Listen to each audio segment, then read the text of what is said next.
Good day, students. We have our topic for today. But before that, let me give you this preliminary activity. Name at least one of the saints and describe his or her attributes, which you can compare and contrast to yours. Can you still remember, or have you encountered at least one of the saints until now in your lifetime? Kung wala, just remember the saints you have had in your past years, during your previous years here in Letran. As you can remember, every sections that you have in junior high school, you have the name of the saints. You may compare yourself to them or contrast. So what are the values that you have found in their lives, and what are yours? That's a good activity that we can have as we start with this lesson. This is the lesson number 7, entitled The Church as One and Holy. It is always perennial in our discussion. We have already known these terms. It is not new, and we've been using this one since the start of our lesson. But today, we have the possibility of knowing it more and understanding it in a deeper way. The church as one and holy. We have here the objectives of this lesson. You have the possibility of understanding that Jesus founded the only one and holy church, bearing witness to the one and holy church by living in unity as brothers and sisters in faith. You may pray for the unity and holiness of humanity, including yourself. These are the objectives that we have.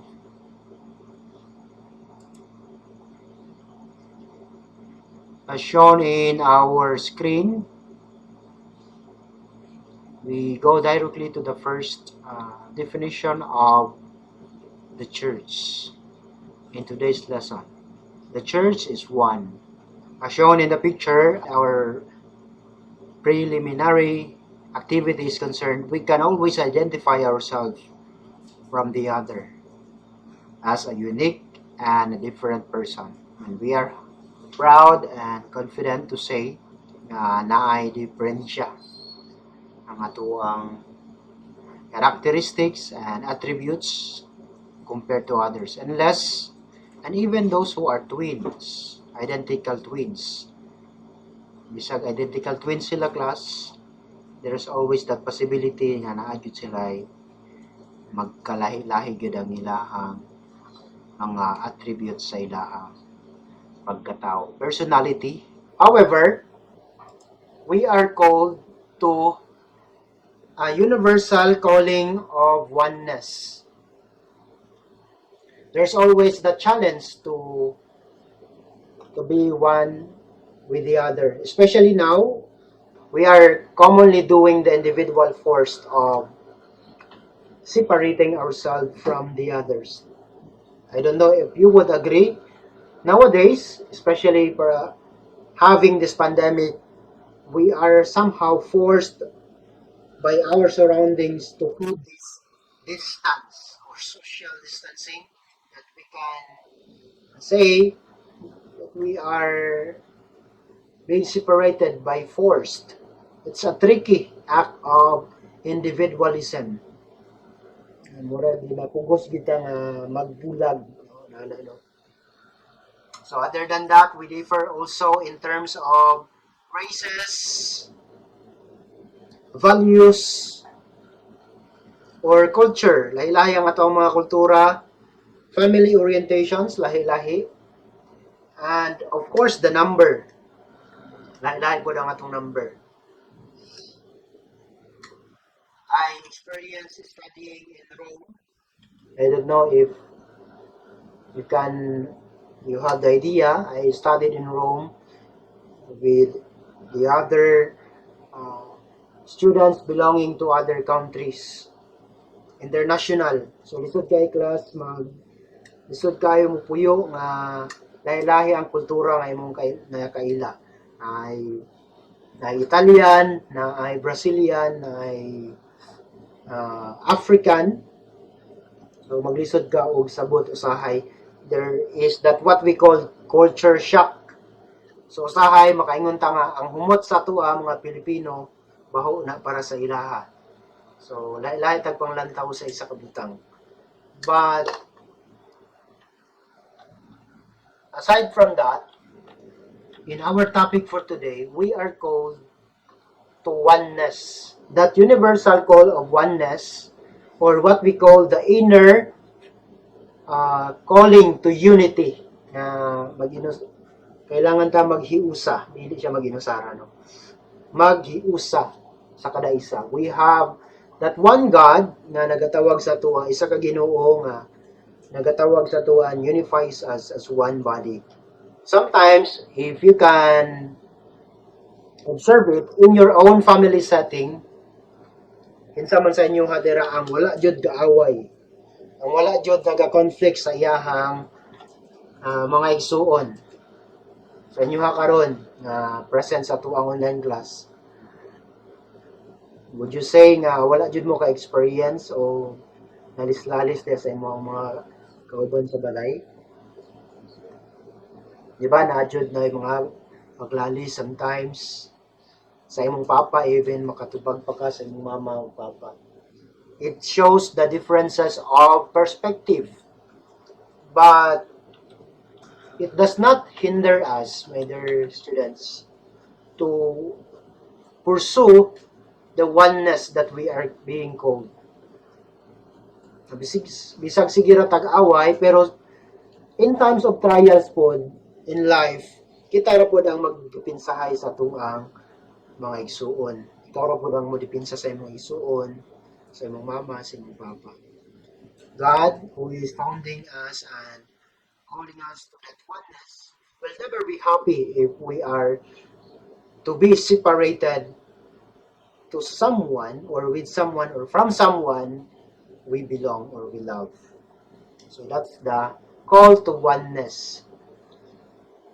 Then another thing that I have to discuss to you, it is Jesus himself called us to that oneness. That symbol of intimacy nga gipakita ni Jesus Christ sa tuwa. Especially in the Gospel of John, he says that the Holy Father keep them and cared for them, all those you have given me, so that they will be unified just as we are. And I will give myself entirely to you, so that they may also might be entirely yours. Our own belongingness to Christ and His oneness with us, nagapakita siyang close kayo sa satwa, intimate friendship with Jesus Christ. This is also to say that we have one hand. Ginoo man gyud ang nagadala sa tuwa, Jesus Christ himself gathers us to be one. And it is his will nga mahiusa ta sa iyaha. The soul and the Holy Spirit, even the Holy Spirit that governs the church that we are professing, and even the sacraments themselves nagashow nga we have to strengthen our communion with one another. Naaga ni gospel nga permente na to our Bible passage who can, I don't know, who can remember that Bible passage nga nagaingon, who can separate us from the love of God, di ba? So it shows the oneness with one another. Kinsa may makabulag sa tuang paghigugma sa usag usa. So that's the one thing that I have to share to you about oneness. Next, so number two, the term number two that we have to learn today is about the holiness. I am asking kay Hansel, ingon siya, isod na ko i-compare sa tuwing sa tuwing ni Hansel. Isod kay na ko lamangan ang kabalaan ni Saint Pedro kalungsod pa. San Pedro Calungsod. Pero ingon ko, pwede man kag buhi pa man ta, no? As long as we are still alive, we have the possibility of becoming a saint, a holy person. So we will be discussing how to become holy. Is it really impossible? Imposible ba gyud para sa tuwa nga mahimong balaan? Don't you know that we have that call for holiness also? That's our individual calling. Each of us is called to be holy person. So dili na to kansyawan ng isa ka bata, isa ka tao kung butan siya. Actually, tanan sa tuwa ginatawag nga mahimong butan or holy sa tuwang term. Ingon sila kung lisod jud kabuton ang pagka-bright, lisod kabuton ang ma-perfect ka sa exam, isa sa exam ni Father Julio, medyo mali nga isa, no? So kung lisod kabuton ang pagka-bright, dili imposible nga makabuton ang pagka-buutan, no? Ang pagka-santos. Sometimes they are not associated really. It doesn't mean na dili kay kahaw diha sa intellectual endeavors, dili na ka mahimong butan nga tawo. So maybe we are called to that very special calling to become a saint. Kailan mo ani nga picture? Kinsa man ni? Medyo filtered lang gamay diri. Pero gapa gid siya sa personal daw. Actually, according to the history. Kinsa man ni? Kinsa maka-guest ani? Siya si Saint Therese of Lisieux. How to pronounce that one? In French. So, French saint ni siya. Or Saint Therese of the Child Jesus. Naman siya diri sa atuang kuan, di ba?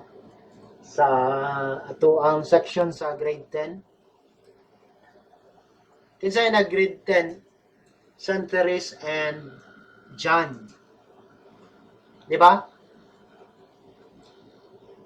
Ako, Father. Ajat, Saint John Ako, and Father. Therese. John and Therese po. Di ba? Grade 10. So, mo na siya ang atuang santos gi-feature na to diha sa atuang klase karon. So, what is the simple secret of becoming a saint? Medyo mali ang pagka-construct sa sentence. Unsa ang sikreto nga mahimong santos? Papo siguro ni siya nga pangutana. So, ready na mo mahimong santos? Ready na? Ready na lang. Of course, makaingon ta, para mo masantos, dapat mo unsa Hansel? Dapat Binuutan, Father. dili, dapat mamatay. Dili man ka ma-process of pain, hindi ka mamatay. So, mukaon sa kag COVID. Patakot sa mo COVID para mamatay. Di man ka mahimong santos pag dili ka mamatay. So, you have to suffer even. Then, you have to die. Then, na-process nga taas kayo nga process class. Actually, dugay kay mahimong santos. Na siya process nga ginasunod diya sa Vatican. And to tell you honestly, ang ato ang founders nga si Anthony and Mark Cavanis diri sa Litran, well known man din yun, no? Wala pa na sila nahimong santos. Hapit na. Ang ilang ginahulat, perform sila og miracle. Ay milagro gikan sa ilahang contribution. Kanang gaampo ko, ayon ko Saint Ay, mingon ko nga, Venerable Father Antonio and Marco Cabanes, pray for us. Then naayo ko sa ako ang stage 4 nga cancer. Ngita, nakasakit nga stage, kinsay magkasakit o stage 4 nga cancer. Wala na eh. Posibility na maayo. Then iampo ka sa isa ka taong under the process of becoming a saint. Naayo ka sa imong sakit nga cancer. Then that's a credit to that person na mahimo siyang santos. So na guys, lusod kay mahimo santos, no? Aside sa mga paper documents nga gina-process na po na mga actions nga dapat matumad o mahitabo. Yeah, so sa katao para ma-hailed or proclaim siya as a saint. Pero daghan pod mga santos class nga dili na kinahanglan nga ma-process diya sa atong simbahan. Even other saints, we do not know them. Maybe our mga lulo na to o lula, no? Na wala man tayo posibilidad na i-process sila to become a saint. Pero para sa tuwa, mga santos sila because of their values o sa ilahang kabuutan. So, not necessarily nga mailhan ka sa kalibutan, basta ka mailhan ka sa Ginoo because of our virtues and values. Okay? So, pinakauna nga process dapat mamatay, no? Mamatay ka. Like Saint Therese, the second Father, nala ko yung pangutan nga. yes, sa sainthood, you are proclaimed by the church as servant. So remember Hansel ha, kaya may mo makasantos puhon. So, pero una nga process dapat mamatay ka, no? So pagkamatay ni Hansel, si Hansel ay atang na itong sample, no? So, dapat mamatay si Hansel. Ikaduha, tawgon ka sa simbahan nga servant. Servant of God, Hansel Humamil. So, muna ikaduha. Ikatulo na, tawgon na po ka nga venerable. Venerable ka na tawag. Marag niya agi na kag-step. Isod ka na siya, buton glass ka ng venerable. In fact, si Anthony and Mark Cavani, tawag na sila mga venerable. Okay? After venerable, masasunod, tawagan ka nga, blessed. Di ba nahimo before nga nahimo saint si San Pedro Calungsod, nahimo siya, blessed, di ba? You can still remember. So, ang last nga kuan class, ang last nga proseso nga, which is only the evidence of a miracle can help it na mahimo na sa kataong as a saint. So, Saint Umamil, Saint Matugina. So, diba, taas kayo ang process. Pag-explain pa lang gana ko, taas na kayo. So, how much more sa proseso niya na class. Years and years. Pero Father, what does it take to be a saint, Jude? Like while living ha, dili na kay mamatay, Father. Diretso man ta mamatay, mabuhi sa siguro ta. Oh, simple. What does it take? Mao na to ang i-discuss karon. So, we are going to that point. So, mao na pinakauna dapat mamatay ka. Pero while living, but while living, of course, we have to do something. Pinakauna, si Saint Therese man na to ang feature karon, no? So, Saint Therese of the Child Jesus, ano yan, Saint John, remember, she would prefer to die, of course, not to commit suicide. Dili pwede na ang suicidal person mahimo siyang saint. So, si Saint Therese daw sa iyang lifetime, she would prefer to die rather than to offend God by committing a sin or mortal sin. So, isa na siya ka-typical nga batasan sa isa ka tao para mahimo siyang santos. You really defy that commitment of sinning o makasala. So, nahadlo kang makasala ka. So, that's one typical attitude of the person. You really that kind of fear of committing sin because you love God above all things. Ikaduha, na imong remember, dapat mahigugma ka sa Ginoo ug sa imong isip kaingon. Typical na siya nga mga statement sa mga saint, pero dili ay nato siya masabtan class kung kita mismo wala nato siya napulaan. So what does it mean to love? Lalong kay na siya, no? How you will love your brothers and sisters. Every saint, they have their own story of loving. How to love the human person. So we have, for example, Saint Francis of Assisi. Nakailan mo sa iya, ha? Si Saint Francis of Assisi. Or we have isa pa mga saint, Saint Teresa of Calcutta. So, naana. Or Saint Mary. Yan sa ang story of loving. To the point nga, gigugma niyang iyahang anak nga si Yesu Kristo from womb to tomb. Gikan sa iyang sabakan, gikan sa conception of the child Jesus until the moment of dying na ang inahan na to nga si Virgin Mary accompanying her son. Above all, you have to imitate Christ. Dali lang sultihon, pero kabalo na ta nga lisod kayo button. Imitating the life of Christ.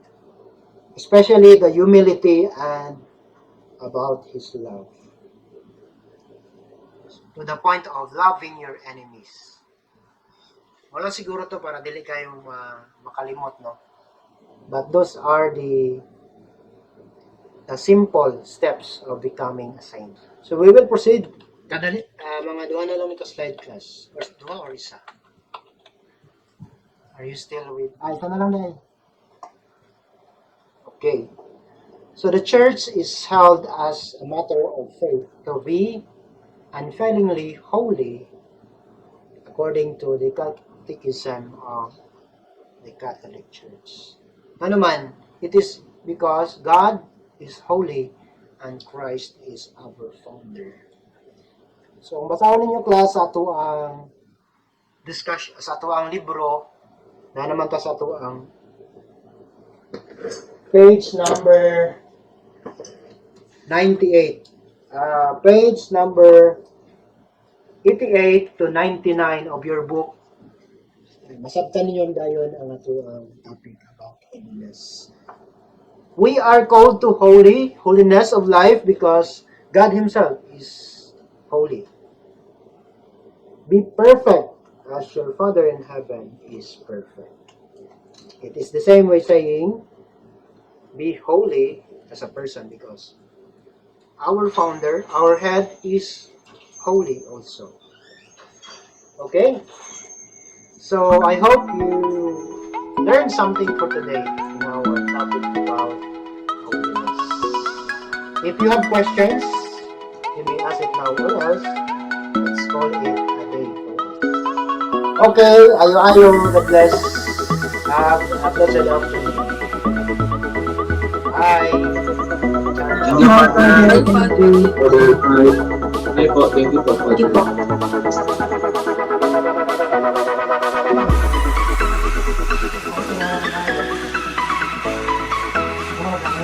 Ito mo nangyari ka na, naman ito.